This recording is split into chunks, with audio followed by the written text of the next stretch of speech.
Hello माझे लाडके विद्यार्थी मित्र आणि मैत्रिणींनो. आज आपण सायन्सचे एकदम सोपे पण तितकेच महत्वाचे बरं का असे दोन मजेदार टॉपिक शिकणार आहे.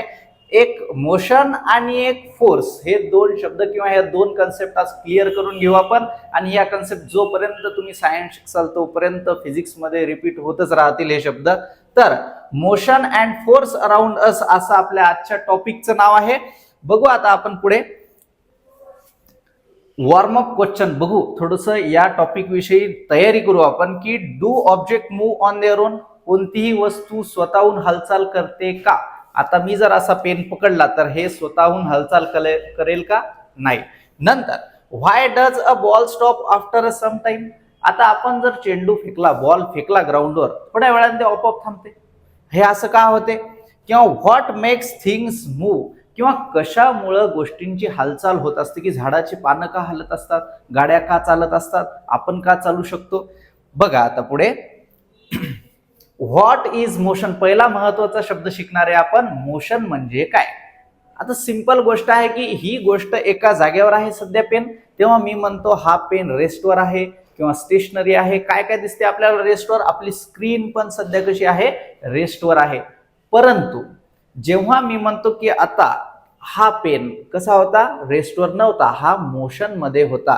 कधी म्हटलं मोशन मध्ये होता, जेव्हा यांनी याची प्लेस, याची पोझिशन काय केली, चेंज केली, तेव्हा मी म्हणतो हा आपला पेन मोशन मध्ये आहे. इथे आपण एक्झाम्पल बघू. बघा, ही कार मूव्ह करत आहे, कोणतरी चालत आहे, बर्ड फ्लाय करत आहे. तर ह्या सगळ्या गोष्टी जेव्हा अशा रन होत असतात तेव्हा त्या मोशन मध्ये आहेत असं म्हणतो. मग मोशनचा काय अर्थ झाला, motion means change in position, जागेमध्ये जेव्हा बदल होत असते त्याला आपण मोशन असे म्हणत असतो.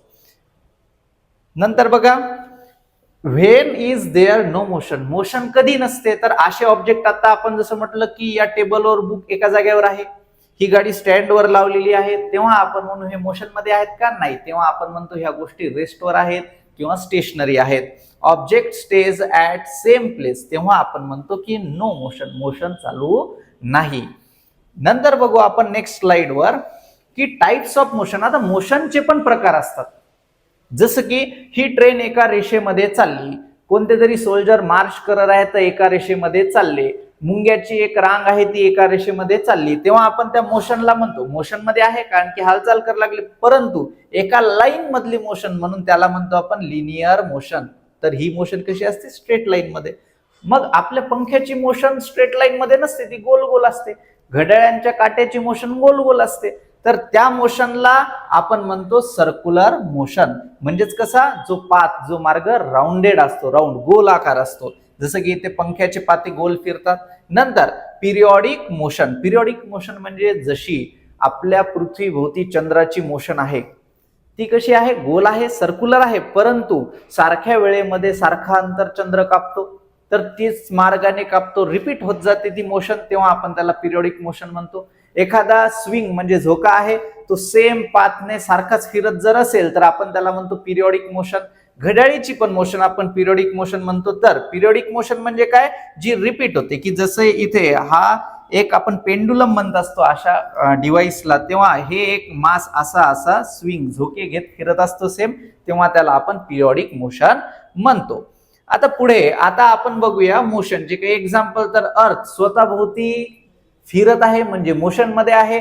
नंतर दुसरं स्विंग मुव्हिंग म्हणजे हे बाळ झोका खेळत आहे, तर ते पण मोशन मध्ये आहे. आणि हँड्स ऑफ क्लॉक म्हणजे घड्याळीचे काटे, आपला सेकंड काटा किंवा मिनिट काटा, हवर काटा, हे मोशन मध्ये सतत असतात, आपल्याला बघायला मिळते. तर हे सगळे मोशन्सचे एक्झाम्पल झाले. आणि एक इथे प्रश्न दिलेला आहे की ही स्विंगची मोशन कोणती मोशन आहे, बरोबर आहे. तर ही कोणती मोशन आहे, पिरियॉडिक मोशन. पुढे बघा, व्हॉट इज फोर्स. आता आपला दुसरा शब्द, पहिला मोशन शिकला आपण, आता आपल्याला बघायचंय फोर्स म्हणजे काय. आता फोर्स म्हणजे आपण ऐकलेलं असेल की एखादी गाडी बंद पडलेली आहे तर थोडा फोर्स लावू लागा बरं, म्हणजेच ढकलू लागा बरं. तर फोर्स म्हणजे काय, एखादी गोष्ट आपण ढकलतो किंवा ओढतो, फेकतो, उचलतो, ह्या सगळ्या गोष्टी कशामुळे होत असतात, फोर्समुळे, ताकदीमुळे.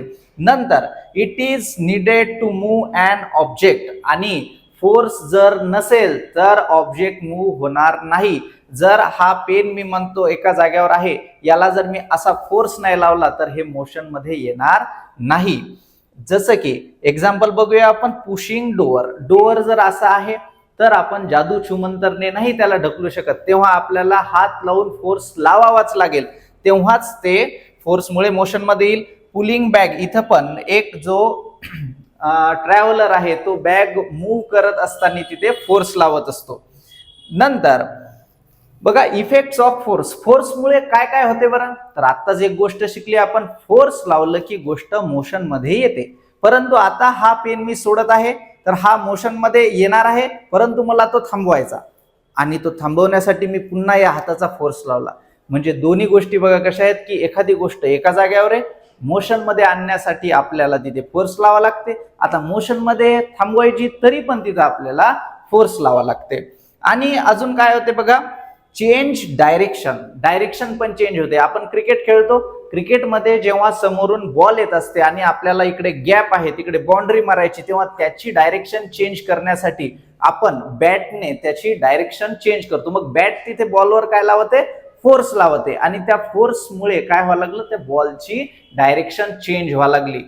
त्यामुळे डायरेक्शन चेंज होण्यासाठी पण महत्वाचा फोर्स आहे. आणि शेप चेंज, की एखादा मातीचा गोळा जर आपण घेतला, त्याचा जर शेप आपल्याला बदलायचा असेल तर आपण थोडंसं खेळताना त्याला असं दाबतो, ते दाबल्याशिवाय त्याचा शेप चेंज होऊ शकत नाही.